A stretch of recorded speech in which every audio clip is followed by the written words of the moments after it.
The betrayal and arrest of Jesus. After Jesus had spoken these words, he went out with his disciples across the Kidron Valley to a place where there was a garden, which he and his disciples entered.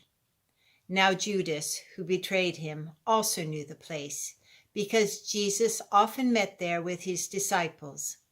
So Judas brought a detachment of soldiers, together with police from the chief priests and the Pharisees, and they came there with lanterns and torches and weapons. Then Jesus, knowing all that was to happen to him, came forward and asked them, "For whom are you looking?" They answered, "Jesus of Nazareth." Jesus replied, "I am he." Judas, who betrayed him, was standing with them. When Jesus said to them, "I am he," they stepped back and fell to the ground. Again he asked them, "For whom are you looking?" And they said, "Jesus of Nazareth." Jesus answered, "I told you that I am he. So if you are looking for me, let these men go." This was to fulfill the word that he had spoken. "I did not lose a single one of those whom you gave me." Then Simon Peter, who had a sword, drew it, struck the high priest's slave, and cut off his right ear. The slave's name was Malchus. Jesus said to Peter, "Put your sword back into its sheath. Am I not to drink the cup that the Father has given me?" So the soldiers, their officer, and the Jewish police arrested Jesus and bound him. First they took him to Annas, who was the father-in-law of Caiaphas, the high priest that year. Caiaphas was the one who had advised the Jews that it was better to have one person die for the people. Simon Peter and another disciple followed Jesus. Since that disciple was known to the high priest, he went with Jesus into the courtyard of the high priest. But Peter was standing outside at the gate.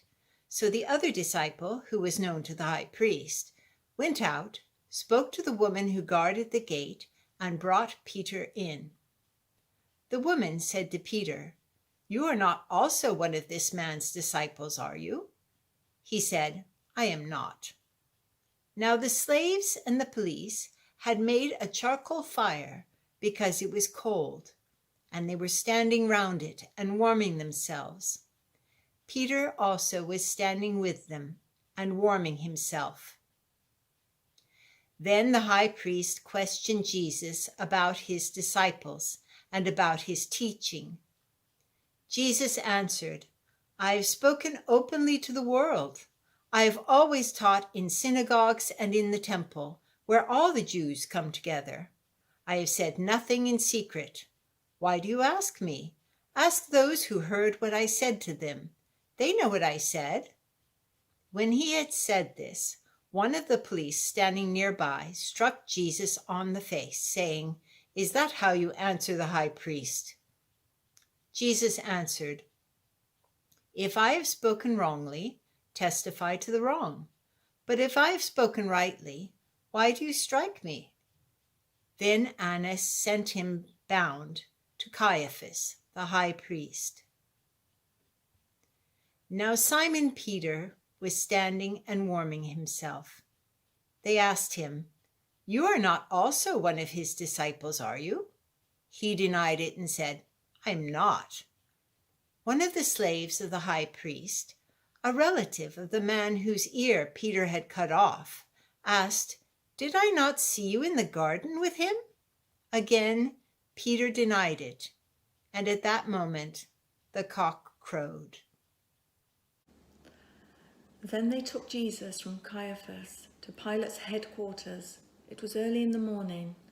They themselves did not enter the headquarters, so as to avoid ritual defilement and to be able to eat the Passover. So Pilate went out to them and said, "What accusation do you bring against this man?" They answered, "If this man were not a criminal, we would not have handed him over to you." Pilate said to them, "Take him yourselves and judge him according to your law." The Jews replied, "We are not permitted to put anyone to death." This was to fulfill what Jesus had said when he indicated the kind of death he was to die. Then Pilate entered the headquarters again, summoned Jesus and asked him, "Are you the king of the Jews?" Jesus answered, "Do you ask this on your own, or did others tell you about me?" Pilate replied, "I am not a Jew, am I? Your own nation and the chief priests have handed you over to me. What have you done?" Jesus answered, "My kingdom is not from this world. If my kingdom were from this world, my followers would be fighting to keep me from being handed over to the Jews. But as it is, my kingdom is not from here." Pilate asked him, "So you are a king?" Jesus answered, "You say that I am a king. For this I was born, and for this I came into the world, to testify to the truth. Everyone who belongs to the truth listens to my voice." Pilate asked him, "What is truth?" After he had said this, he went out to the Jews again and told them, "I find no case against him, but you have a custom that I release someone for you at the Passover. Do you want me to release for you the king of the Jews?" They shouted in reply, "Not this man, but Barabbas." Now Barabbas was a bandit. Then Pilate took Jesus and had him flogged, and the soldiers wove a crown of thorns and put it on his head, and they dressed him in a purple robe. They kept coming up to him, saying, "Hail, King of the Jews," and striking him on the face. Pilate went out again and said to them, "Look, I am bringing him out to you, to let you know that I find no case against him." So Jesus came out, wearing the crown of thorns and the purple robe. Pilate said to them, "Here is the man."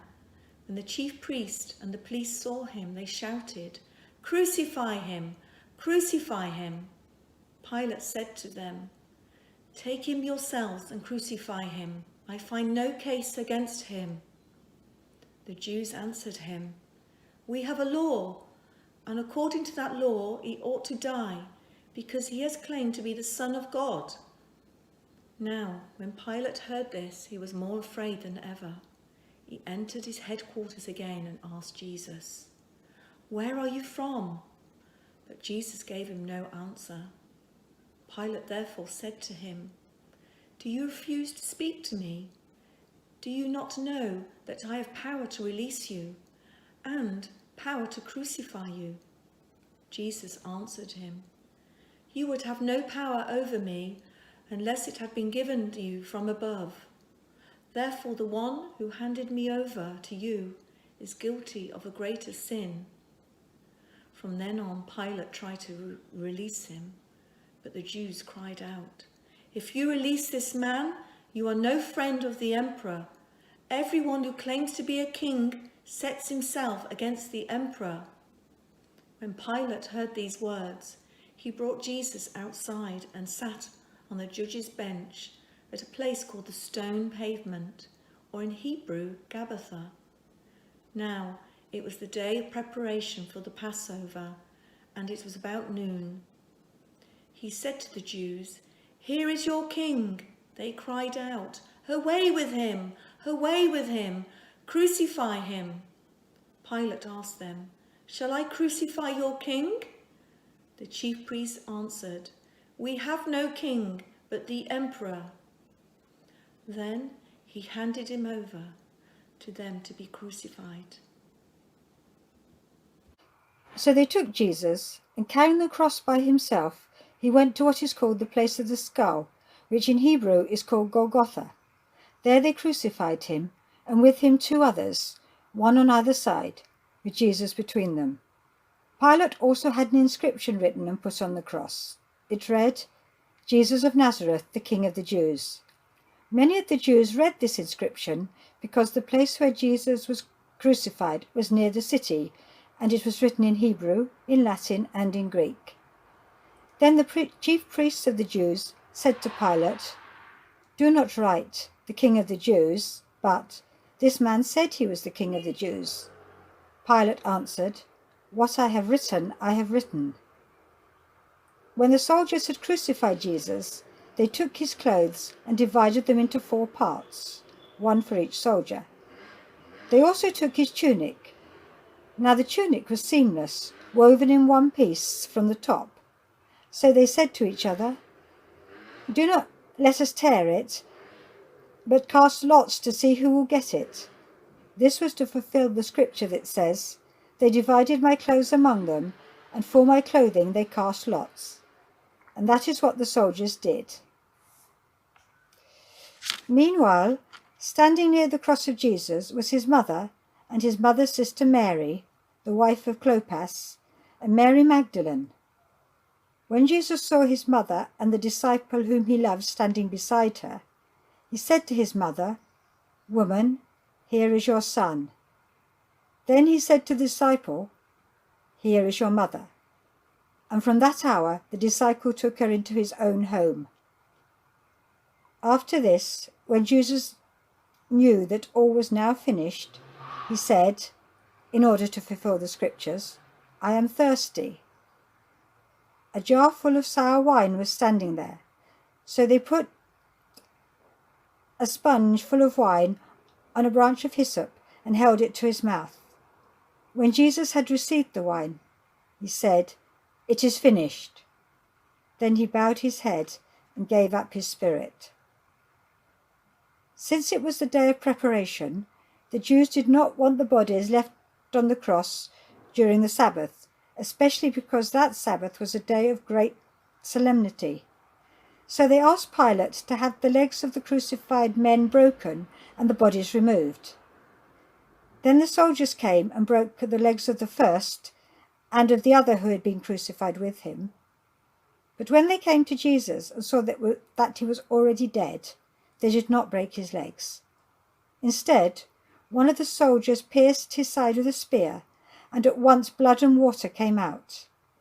He who saw this has testified so that you also may believe. His testimony is true, and he knows that he tells the truth. These things occurred so that the scripture might be fulfilled. None of his bones shall be broken. And again another passage of scripture said, "They will look on the one whom they have pierced."